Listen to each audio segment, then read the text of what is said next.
ஏலே ஆடி மாசம் அம்மனுக்கு கூழ் ஊத்துற பக்கத்து வீடு எதிர்த்து வீடு அங்காளி பங்காளி எல்லாம் ஓடி வாங்கடா. ஆடி வெள்ளியிலே தாயின் சந்நிதியில் கூழ் பாருங்கம்மா. ஆடி வெள்ளி எப்பா ஆடி மாசம் அம்மனுக்கு கூழ் ஊத்துறியா? நல்லதுப்பா. ஊத்துப்பா உதவின்னு கேட்டா ஒருத்த வந்து நிக்க மாட்டான். ஊசியில ஒண்ணு கடிக்கு தின்னு ரேஷன் கார்டுல வந்து நிக்கிற மாதிரி வந்து நின்னுறானுங்க. தம்பி எல்லாருக்கும் கொடுக்குறேன். உட்காருங்க. சரிப்பா ஊத்துப்பா. காலையில இருந்து பசிப்பா தெய்வம் மாரி வந்த. குடிங்க. இது ஆடி மாசம்ல அம்மனுக்கு படிச்ச கூழ உங்களை மாதிரி பிச்சைக்காரங்களுக்கு கொடுத்தா நாங்களாம் லட்சக்காரங்களா ஆயிடுவோமா?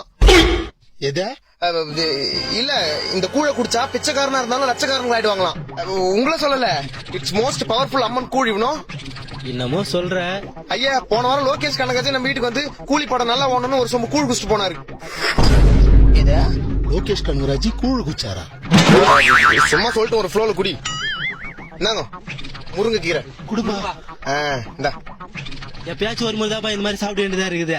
என்ன பண்றது, எப்ப இந்த fast food, fried rice, shawarma, pizza, பர்கர்னு கண்ட கர்மாந்திரத்தெல்லாம் சாப்பிட ஆரம்பிச்சோமோ அப்பவே இந்த மாதிரி நல்ல ஃபுட் எல்லாம் மறந்துட்டோம். ஒரு பொண்ணுகிட்டயோ பையன்கிட்டயோ அழகு இருக்குதான்னு பாக்குறோம், நல்ல மனசான்னு பாக்குறது இல்ல. உணவுல டேஸ்டா தான் பாக்குறோம், உடலுக்கு ஹெல்த்தான்னு பாக்குறது இல்ல.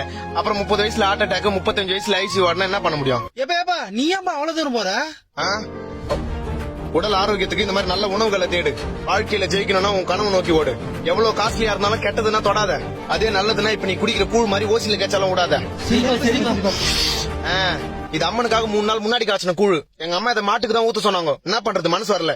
ஒத்த நொடியிலதா எனக்கு சுத்தம் கலங்கிருச்சே. மொத்த உலகமுமே அடடா சுத்தம்.